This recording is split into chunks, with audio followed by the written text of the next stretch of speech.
Working man investor here, Tom. This is Tom, and I'm back with Mark, the financial firefighter, for the third or fourth appearance here on my channel. I've lost track. I've had you on so much. Hopefully, it's many more to come. How you doing? Good, man. Thanks for having me. Yeah, I love doing these. Yeah, I love having you. So I invited you on because I'm doing a playlist for my channel called Retirement Toolbox, and my thought process behind it is there's multiple options people can choose to get income for when they retire and to save their money for retirement. I kind of want to not really get people away, but I work with a bunch of people that are constantly watching their 401ks and they're constantly stressing and they're constantly worried about geopolitical things and what Trump's doing and what the Democrats are doing to block it and all kinds of things. And they're just constantly stressed. And that's all they have is their 401k. And really, since the 80s, since we started to do away with defined pensions, that's kind of been the case.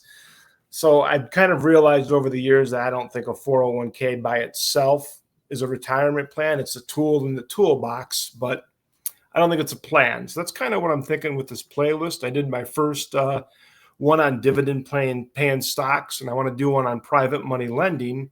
But today I want to talk to you because I own 5 rental properties, a fourplex, and then a condo that I rent, and you own 12 rental properties, and you've used leverage, and you're just much more experienced than me. So I kind of wanted to get your expertise here on real estate and investing today. So, Yeah. basically, I just want to start with just a quick question. When did you realize you started? Let me try it again. When did you realize you needed to start investing? Why did you realize it, and why did you realize real estate was the option for you? Well, I think you just go through a lot of different maybe phases in your life. So like for me, I probably really wouldn't consider myself an investor till maybe the last 5 years. I mean, if you want to say in the traditional sense, I definitely, like you mentioned, I'm in the fire department currently, but earlier I was in like retail sales management when I was a lot younger. So I was more heavily in retirement accounts, like the 401k. That was kind of the beginning of my journey. But I wouldn't say I was really considered myself an investor. It was just this is something I'm supposed to do, out of my paycheck, put it in a retirement account. Now, 40 years later, I should be good, right? And that was kind of my whole idea of investing. But it wasn't until, then I got into the fire department. Then I got more of, we do have a pension. So that was my next golden handcuffs to where I was like, okay, now I have this pension. I do 25 years. I'm going to have this kind of fixed payment every month and I should be good, right? And I'll just buy one property, primary residence, basically. And in Hawaii, you sit on it for 30 years and you're going to be a millionaire. And that was kind of like my whole idea of investing. Like that was my whole blueprint. That was my plan. Then definitely 2020 the world changed for a lot of people, and that really made me realize that I needed to take more accountability for my finances and have more control over it. And that really pushed me into really what I feel becoming an investor on the real estate side. So that's where no stocks, nothing for me, but I was definitely went down the real estate path. And to me, it was cash flowing assets. And I think part of it was, I think I touched on it a little bit, but in Hawaii, you see real estate as this blueprint to becoming a millionaire, right? Most of the homes, median $1 million single family homes. So I think that's why I kind of also lean towards real estate because I've seen the power from it from that standpoint. But also because of the price points, it didn't make sense for me to invest in real estate for cash flowing assets in Hawaii. And that's why I ventured out into investing remotely, 6,000 miles away in Pittsburgh. Okay. Okay. Um, so when did your mindset change? Were you ever at one point just thinking, I'm going to like start a Roth IRA with mutual funds, or I'm going to buy individual stocks? Most people I know, when they start buying individual stocks, they start thinking and hoping that they're going to find one that makes them a multimillionaire, and that is obviously very rare. Did you start off on that path too, or is it always just kind of, that isn't for me, and I want real estate? Well, like I said, originally it was definitely that set it and forget it, like retirement accounts Okay. where I'm just gonna, it comes out of my paycheck. I don't have to think about it, and someone else is controlling it, and they're much smarter than me. That was kind of my idea of Mhm. it, right? And 40 years from now, I should be set for retirement. But as you start digging into this kind of how the economy works, financial systems and things, you start realizing like the system is set up for you to kind of be in this rat race for how many years. Yep. And that is kind of why, like I said, real estate kind of stuck out to me from the cash flowing aspects of it. But I think I just kind of, because like I said, the prices in Hawaii, you see that, you just see like, oh, there's a lot of wealth being built here, and that's kind of why I went down the real estate path. And like I touched on earlier, primarily I had a lot of money in retirement accounts because that was kind of the first portion of my working time frame, was everything was going into retirement accounts. So I actually liquidated those to accelerate my real estate journey. Now, there's a lot of caveats there. I wouldn't recommend that for people getting started. I did it. I made a lot of mistakes. If I was to do things again, I would do a lot of things different. But I think for me, um, it definitely helped me grow, but it also has kind of slowed me down a little bit by making a lot of mistakes. So, but I definitely feel like real estate for me is the path. Okay. So when you realized real estate was your path, what was your next step? I'm assuming you then realized obviously that Hawaii wasn't going to work from cash flowing asset standpoint. So you obviously you own out of state, so you just ventured out. Did you zero out on one particular market? Did you just start searching for a market? Yeah, so fortunately for me, I had a friend who also is in Hawaii, but was already investing in Pittsburgh. So that's kind of why I went that route. Okay. I did look at other markets. I mean, you definitely get intrigued by, you hear like, Texas and Florida and Arizona and all these other markets that are so popular, Tennessee. So I definitely looked into those markets, but I was kind of just like, where do I begin? Where I mean, yeah, I can find properties on Zillow or Redfin, but like, who do I contact? Like, who do I know there? And so that's why I said, fortunately, my friend was already investing in Pittsburgh. He had a kind of a team and systems in place, and that's why for me, I always tell people there's a lot of great markets out there, but what separates them is more your connections or your ties to that market, or knowing people there that can help you, because you're definitely going to need boots on the ground, or people that you can connect with. So always try to tell people, don't get caught up too much in finding the best market. Find the market that's best for you, and who you're going to have relationships with in that market. Okay. So then when you started to look to buy in Pittsburgh, I take it you kind of just learned the average price of the market and looked for homes that were within what you were looking for, 3-1, 2-1.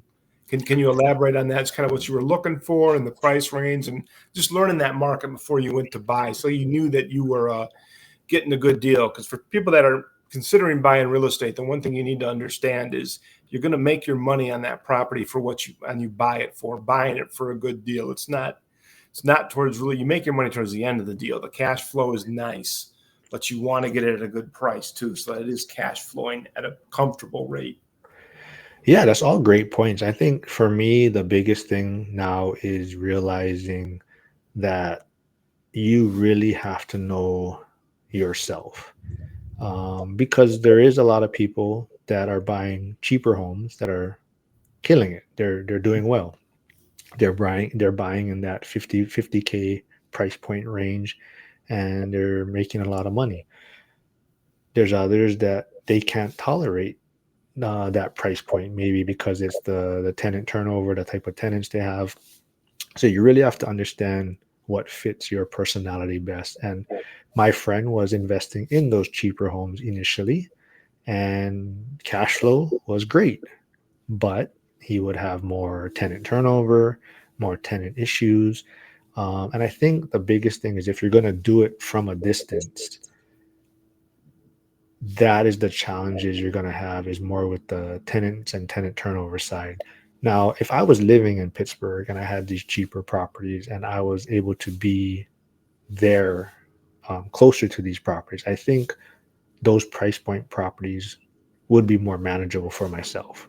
But being 6,000 miles away, those type of things, um, even if you have a property manager, it becomes difficult to manage on a kind of day-to-day type basis when you're having all these things occurring.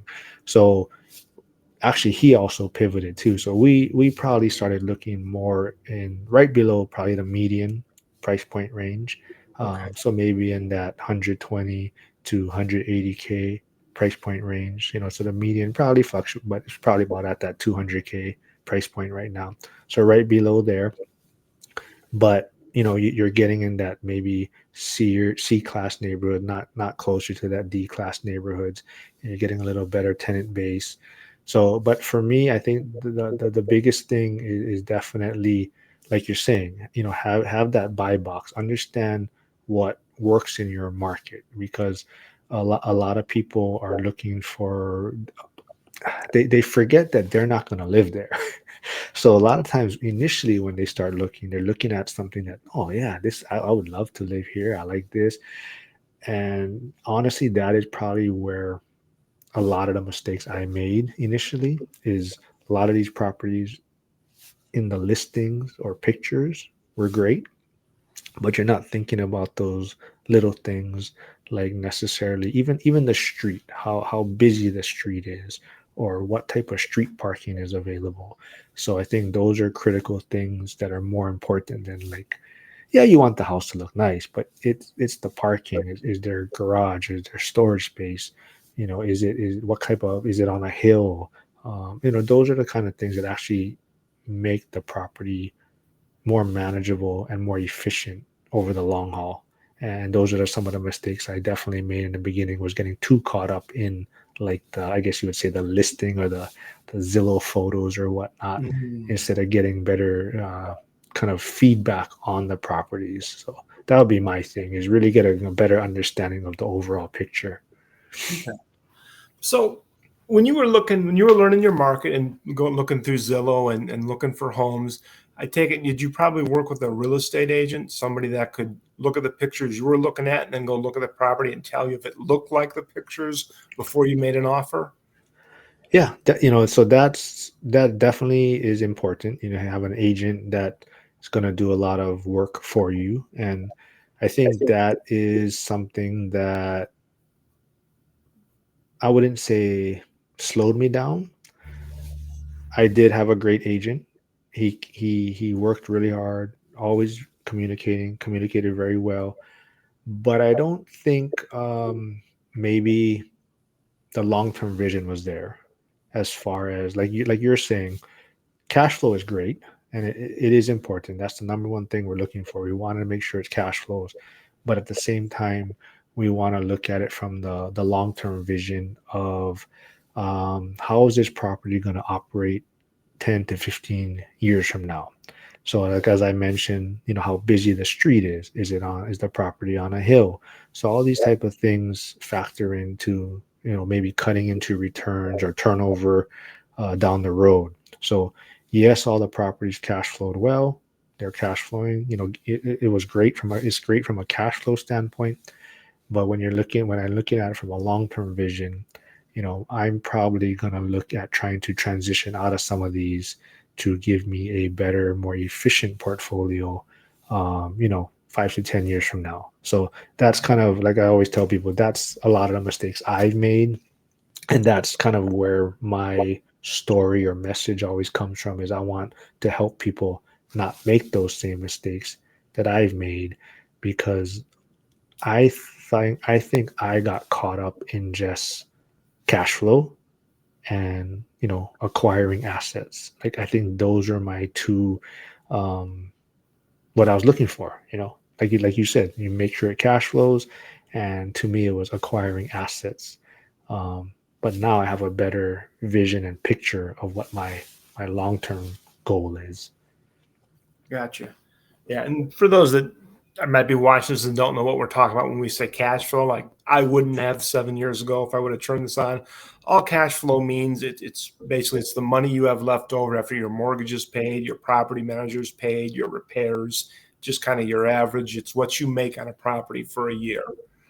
Um, yeah, and you bring up some good points. I think I still do that to this day. I mean, because all I do is really study and investing. And to this day, I catch myself a lot just saying it's an asset. I want to buy it. It's an asset and I want to buy it.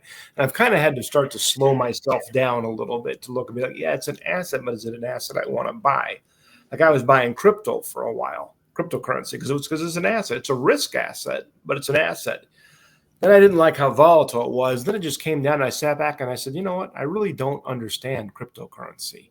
I really don't understand it. So why am I putting my money into something I don't understand? And I sold it at a profit, but that's not, and I put it into something else that I was in, ended up being a bunch of silver. I'd like to kind of hedge myself against inflation, especially the way we are now as a society and with the deficit. But yeah, I do that a lot too. I look at something like as an asset, I want to grab it. Well, slow down. Find your asset classes you're most comfortable with. It might be real estate, it might be stocks, it might be ETFs, which are stocks. It might be private money lending, it might be starting your own business. So anybody that's watching this, that's kind of the point of this playlist. Why I'm throwing so many different things out there for people is find your asset class that you're most comfortable in and become an expert in it. And if you're an expert in an asset class, you're going to make money eventually. You're going to be a lot better off in the long run. So That's a great point you bring up, but not only you becoming an expert, it's surround yourself with other people that are doing to whether it helps you or that are ahead of you or even below you. I find it that even people that reach out to me and have questions for me, I find it that it's helpful for me also to tell them my story and also keep in the back of my mind mistakes I've made so that it keeps me grounded into not getting ahead of myself. Like you're touching on how sometimes you're just like, okay, let's go, go, go, go, go, let's get assets. But when these people reach out to me and I'm telling them the mistakes I've made, what to watch out for, it just reinforces to me that, okay, let's slow down a little bit. Let's make sure I'm seeing the big picture and whatnot. So I think that's why like community and networking is so important.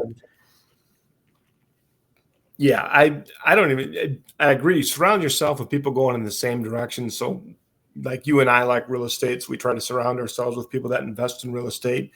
But I'd go even a step further, and I know you've done this, but build a team. And by build a team, I like consider my tax guy a team member because he understands real estate investing. He does a little bit of it himself, but I can ask him any question on anything that I invested in. He can answer it immediately. I mean, I'll get letters. I live in Indiana. I'll get letters from the state of Indiana that about my taxes that I don't even understand. All I got to do is screenshot it and shoot him a text and say, Eric, what is this? And he just responds, okay, I'm setting up the paperwork now. I'll email it to you, or don't worry about it. They're just saying X, Y, and Z. Having that ability to when you get a letter from the state, especially as busy as I am, because I still work my W-2 job too, just being able to look at that and be like, I don't understand this. Take a picture and then text it to my tax guy and have him take care of it and alleviate all that stress immediately is wonderful. And I get people all the time that will ask me about this, like, well, why are you paying somebody to do your taxes? That's $800 he charges you. You could save a year. Why don't you learn how to do that too? Well, because it's well worth it for me to pay somebody $800 a year and be able to just go about my business. Just keep a spreadsheet, turn the spreadsheet over to the end of the year and have him take care of everything. It frees me up to continue to look for assets, to decide what asset I want to be in, and continue to network and meet other people and become an expert in the asset I'm in and do things like this, build a YouTube channel. So yeah, you want to surround yourself with like-minded people. And then you want to start building your team. I cannot stand when people sit there and say, well, I'll self-manage. Okay, why are you going to self-manage? And their whole reason is only because they don't want to pay a property manager, and that's it. Now, we'll get to that with you because I believe you self-manage, but you have reasons for it. And at this point, you're a professional. But when I walk into somebody who's going to continue to keep their W-2 job, they have zero experience in investing, They don't like to read. They don't like to watch podcasts. You know, they like to watch Netflix and their favorite movies instead. And then they think they're just going to walk in and buy a property and manage it themselves. Well, you're setting yourself up for failure. If you want to watch Netflix and not learn your market, if you don't want to network because you're not that interested, that's fine. But you better hire a professional to protect your asset.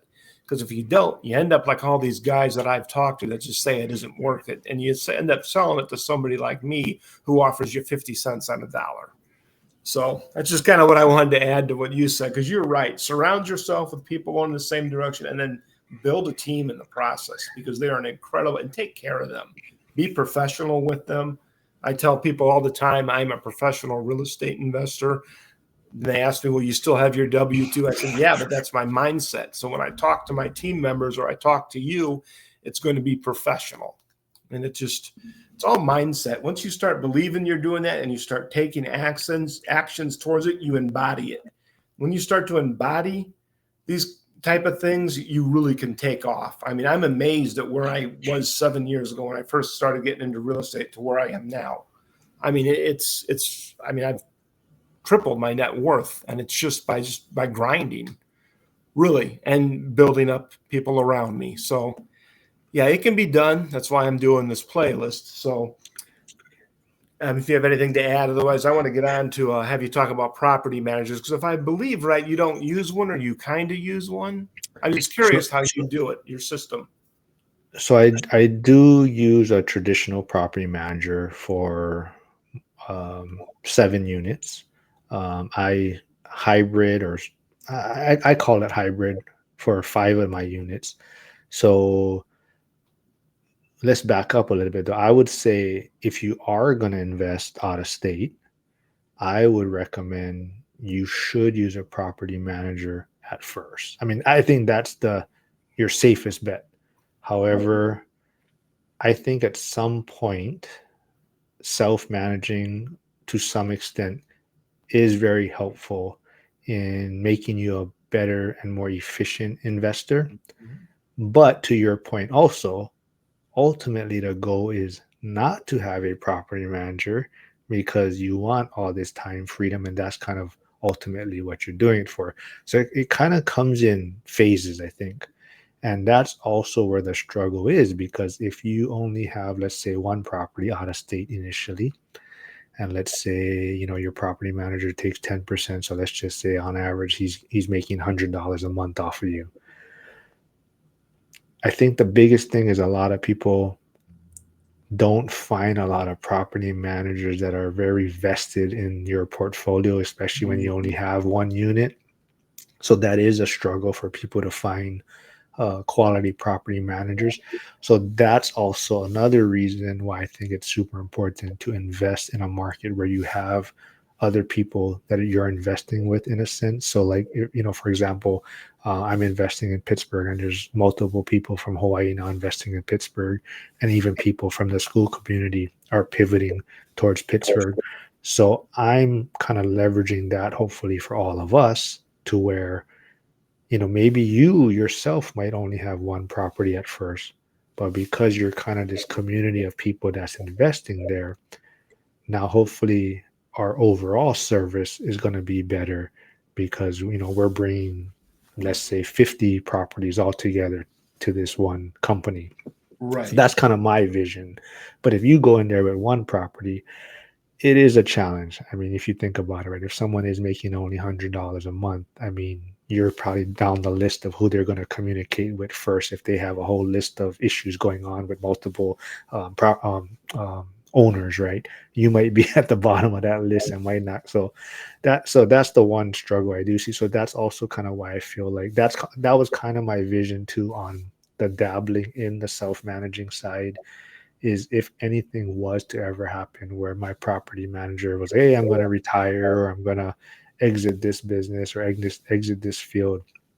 No, I'm not handcuffed to rushing to find a replacement. At least I have some systems in place where I can manage this smaller size portfolio on my own for the time being if I needed to. So that's kind of where that skill set came in, where I want to at least dabble in it, so where I'm not caught off guard if something was to happen, that now I'm scrambling to find property management. So but it is, so that is the other joke on the real estate side I always talk about, is getting or acquiring a property is kind of one phase of things, but now becoming a landlord and managing properties is a whole different skill set. And I think that's where honestly most people struggle. The financing side, after a while, you start realizing, okay, it's I get this much a down payment. I provide these documents. Okay, we're good to go in whatever 45 days we close. But the landlording side is that whole skill set that I think a lot of people struggle with. Some people have to be hands on. Some people, like you're saying, maybe they don't communicate well. So these are all skills that you have to work on, I think, to be the best investor that you can be. Mm. Yeah, you made a good point, and you made me realize this too. And I talk about property managers so much, I actually forget when I first had my first property, I self-managed for 14 months. And it was actually a really good experience because when something went wrong, it was on me to find a contractor, which I did. It was on me to screen the tenants, which I did. I got a really young couple that just had a baby. They ended up lasting 14 months. There was some drama there, but overall, it was a good experience. I left my property in good shape, and I gave them a good reference and everything like that. But after that 14 months, the experience was great, but I knew I wanted to branch out and get more. So that's when I turned it over to a property manager. And yeah, you're right. If you have one property and you're not going to be your property manager's priority, I have 5 and I'm not my property manager's priority. The one thing I would say, and the reason why for me, I was really lucky. I'm in a very well populated area here in Indiana. I'm right on the border of Illinois, 25 miles from downtown Chicago. So what I did is I just went around and went to real estate investor meetings and started to talk to property managers even before I had a property, because I knew I was going down that path. And you learn the horror stories. You hear the stories about them replacing a light with a used light and then charging you for a new light just to up the charge. So what I would tell people, that if you're going to use a property manager, if ideally it's more difficult to do out of state like you're doing, but you want to make sure that they have software with an owner porthole so that they can send you pictures of any damage before it's repaired. They can then email you all the receipts from everything they bought to replace it, from the local hardware store to the contractor's receipt who did it. And then in that same porthole, when the work's done, you want to see pictures of the completed work and you want to compare the 2 pictures. That's one way that when you're investing out of state, you can keep from getting scammed. The other recommendation I would do is use social media. We here at One Rental at a Time, Michael Zuber's One Rental at a Time that we use, he has a social media page. You could always join that and join his school community, and then get on those pages and be like, hey, I'm looking to get a landlord in Pennsylvania. Does anybody have anybody that can recommend them to me? So you want to do that. But yeah, you're right. I mean, it's tough. I can see why people get scared, because you buy that one property and it's out of state. Like, at least here, if I thought my property manager wasn't doing his job, I could drive 20 minutes and be there. When you're in Hawaii and your property's in Pennsylvania, you're not going to hop on a flight and go check on your property. So yeah, I would say, do what you did. Get network, meet somebody that's invested in that area, and kind of you both bring properties to the same property manager. It's going to leverage yourself better, because then we think, well, I don't want to make Mark mad because he's got this buddy that has X amount of properties too. And if I do Mark wrong, his buddy's going to hear about it. And then I got real problems in my portfolio here that I'm managing. So networking is so important. Yeah, that was a really good point. Yeah, I forget that I self-managed. I really do, because it was just so long ago, but it really helped improve me. And so if you're going to self-manage locally, don't be scared of it. Do it for a year. Even if you fail and you have to evict the person and it's a nightmare, don't give up, because you're still going to learn so much from that. I would then go and try to find a property manager before I just dump the property on the market for 50 cents on the dollar. Just what I think. Yeah, definitely agree. I think it definitely teaches you a lot, and I think that's why I said it does make you a better investor also. But to your point though, for most people, the goal is not to have or not to self-manage at the end of the day when it comes down to it, right? So learn the skill so that at least you do have some idea what you should be looking for from the property manager, and then hopefully towards the end you can get a property manager, and now hopefully things are just smooth sailing from there. Yeah. Yeah. Yeah. It mostly has been. And I got pretty fortunate. I had found a mentor, and my mentor ended up opening up his own property management company. So that was perfect. I just turned everything over to him, and we get along, and because we have that personal relationship, we can speak bluntly to each other. And we've had moments where he's like, I don't have time right now. I'm like, well, you better find the time, you know. Well, we can do that. We don't do that very often, but we've had a few spats where Yeah. we can do that. But in the end of the day, the bottom line is I want to be professional to him, and he's always professional to me. So I would always recommend him. But so yeah, I want to get into leverage a little bit. Mhm. So before I like to explain things. So leverage is just simply debt. There's multiple ways to do it. Most of us take loans from a bank and put a mortgage on the property. There's other ways to do it through private money lending, which I don't think we'll get into here. But so my condo was the original condo that my wife and I owned. So when we moved out, it was paid off. And when I bought my fourplex, I put 30% down, and I leveraged the other 70%. So it does have a mortgage on it. I own my property actually in an LLC. All my properties was just what I decided to do to protect myself. Now, the drawback, so people watching this know, when you own something in an LLC, you're not going to be able to lock it into 30-year debt. So people from One Rental Time Community would not approve of what I did. I had to get an adjustable rate mortgage on my fourplex. Part of the reason why I put 30%, not 20 down, because in 5 years I had to refinance that debt because it's owned in an LLC. If I didn't get a commercial loan, if I would have got a private loan, the bank would have the right to call that loan because it would be owned in Goliath LLC, not me, Tom. So guess what happened? I bought it in 2019. Guess what happened a couple months ago? Yeah, my mortgage went up, and my payment went up about $250 a month and cut into my cash flow. So this is why one of the things that I recommend, and I know you recommend, is try to lock it into 30-year debt as low as you can. You can always refinance it lower, but you really don't want to end up with the adjustable rate mortgage like I did, because it can eat into your cash flow. And if you do it, don't leverage yourself that hard. So, because I'm in no danger of losing the property. So, Wow, man, I don't know where I want to go from here. So to that point, like we talked about networking and connecting with people. So that's also, like we kind of touched on acquiring rentals, landlording, becoming managing the properties.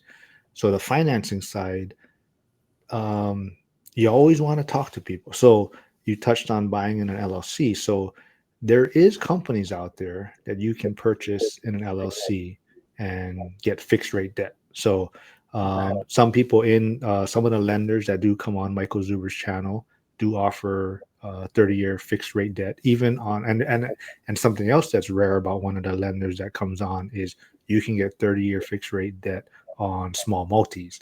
I believe it's five units to 20 units, I believe. You okay. can get 30-year fixed rate debt, which is also rare. But to your point, though, if you do use an LLC, do expect higher rates because it's like you're saying, it is a commercial loan, so you're going to have higher rates typically. Now you have additional fees to pay yearly to keep your LLCs active. Your insurance would typically be higher because it's a commercial loan basically now. So you do have other things to think about if you are going to use an LLC. And for me, I if I was to do things again, like I mentioned, I would always do a lot of things different. This is not legal advice, tax advice. We'll put that out there, but all of mine are individual LLCs. However, I would do things a lot different if I was starting over. I probably would look at the price points of the properties. I would only probably, so I wouldn't do the individual LLCs anymore per property. I would probably put maybe $1 million worth of value per property, save me some headaches. But the one thing is you also got to check what market you invest in is what type of transfer title fees you have. So there is some people out there that they think that they can buy in their name and then just transfer it to an LLC after for kind of asset protection per se. But you have to pay a transfer title fee in some states. So like in Pennsylvania, you have a very high transfer title fee. So for those that may invest in Pennsylvania and they think they're going to buy it in their name and then transfer title into an LLC, you're going to have to pay a title transfer fee, which I believe might be 3% of the purchase price. I mean, but it is one of the highest in the country. So there's all these different things you got to consider with the whole LLC thing. And I'm not going to say it's good or bad to do, but my one thing is, as I noticed, is the LLC question always comes up to new investors.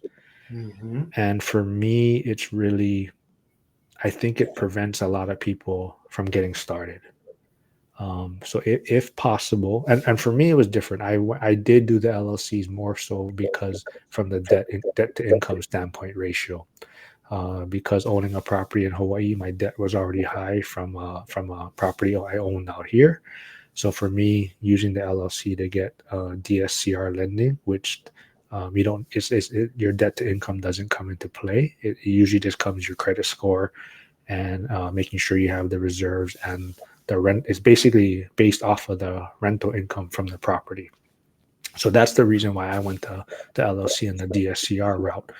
But for most people, I think if you can get it in your name and get the best financing terms possible, that would make the most sense. And I think the whole, like I said, the whole LLC thing, I think I see it as what stops a lot of people from actually getting started. Yeah. Yeah. Yeah, I think so. Yeah, I agree. I think if I had to do it all over again, I would do it in my own name, locked it in at 30-year mortgage, especially had I known more 5 years ago when I bought it and understood more what the Federal Reserve does and the 10-year Treasury and mortgage-backed securities and all that stuff. I probably would have locked it in, especially after having talked to my insurance guy a couple of years ago and how they could insure me. I think the only thing that would bother me then is if I got sued and it was in my own name, how much do I really trust any insurance company to have my back? I think it does stop a lot of people. It came down to me as I'm a certified paralegal, which means at best I have a very humble understanding of the law. And it came down to what makes me sleep best at night. And I thought about it and I just thought having that at an LLC helps me sleep better at night. But you're right, my insurance is more. The interest rate is higher. The interest rate that I'm in went up on me. Now I could pay it off now if I needed to. I just chose not to because I'm investing my other money. And there is a fee for having an LLC. Now in Indiana, that's only $30 every other year. It's not bad, but it's still an extra expense I have to pay. So if I had to do it all over again, I would probably go my own name and locked it into 30-year fixed debt. I think that's the best way to go, but that's not legal advice either. Your best bet is to talk to an attorney, a tax person, and make your decision on your own. But yeah, it probably does stop people. I'm Yeah. sure it Just almost don't stopped. let it stop you. That's my main thing. You Right, can figure it out. I would say that would be my biggest. You'll figure it out, but don't let that overwhelm you. That would be my suggestion. right. But it's scary. It's just another because the big thing is with this, and I think I told you this story on one of our earlier videos, but it fits into this one, so I'll just repeat it. I had a mentor, and when I was ready to buy the fourplex, I was buying it from him, and I ran the numbers on it, and I was scared to death before. I mean, this was a massive purchase. I was putting a large chunk of money down to make sure I wasn't leveraged too hard. My wife's kind of looking at me like, don't screw this up. I was nervous, and I told my mentor, he's like, you buying this property or not? I said, no, I don't think I am. I said, I ran the numbers and everything makes sense, but only thing stopping me is fear. And I said, fear wouldn't let me stop that. He said, well, then quit being a punk. Only he didn't call me a punk, but it started with the letter P, what he called me. And he was right. So having him there to kick me in the rear when I needed it, that's what I needed at that time. Because it was The greatest purchase I've ever invested. I wish I could say it was because I was smart and I knew the Federal Reserve was going to break interest rates, keep the interest rates too low and inflate asset prices. And I knew I was going to buy that thing 5 years ago, and 2 years later it'd be worth twice as much. Or I'm sorry, 5 years.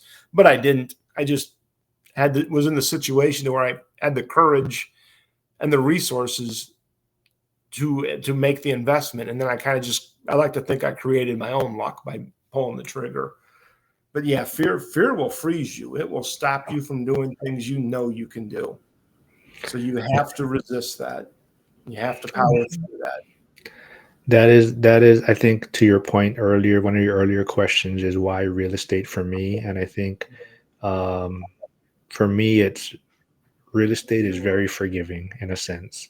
You can make a lot of mistakes, but if you're in it long enough, for the most part, you should do fine. And I think that's like I said, I think a lot of that comes from being in Hawaii, where you just see the prices always going up. It's such a great asset, and I think that's always why real estate stuck with me.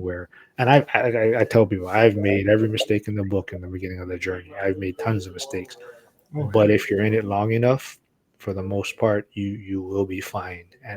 But I think the thing is, a lot of people don't get around the right community, and that's why they quit so soon.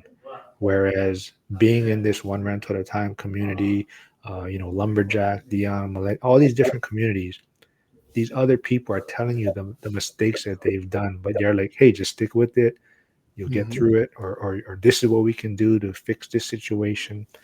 And that's why being around the right people will help you weather the storm, I guess, in a sense, and be in it for the long run. Yeah.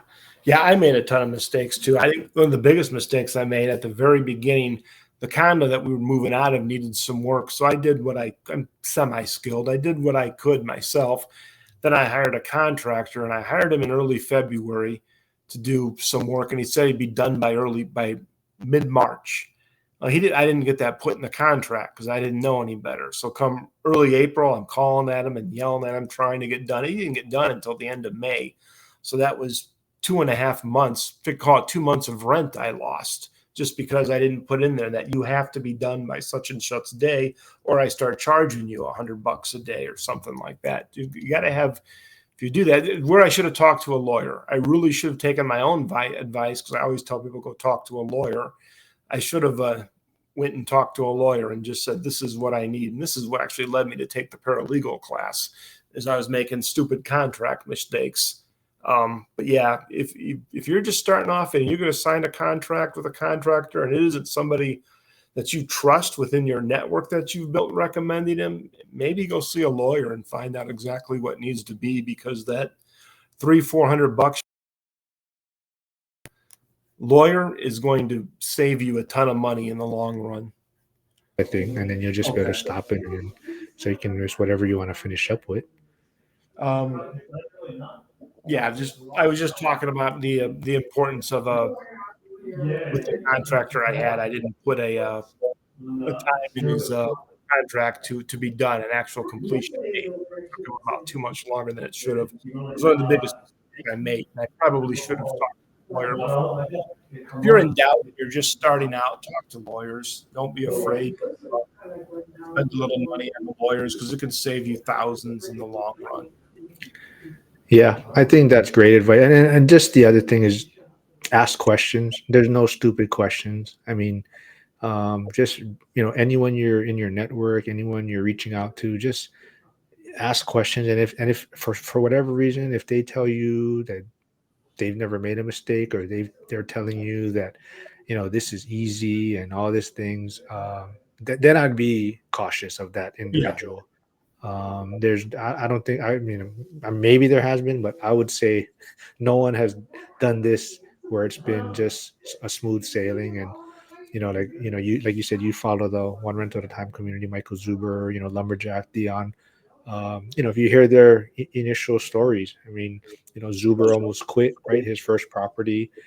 He had that tenant that got divorced, I believe. He became a drunk, and basically he punched holes in all the walls. And there's nothing you can do about that, right? You screen the Right. tenant, you think they're a great tenant, and that something like that happens. Dion, I think his first unit he rented to a friend, no lease, handshake, and then the friend was subletting it to someone else, and the friend wasn't even living there, right? So Dion, made all those mistakes, and then I believe Lumberjack, he rented to the early part of his career. All his tenants were basically in the construction business in his area, and that construction business basically went under, or the economy changed, and all his tenants were gone overnight.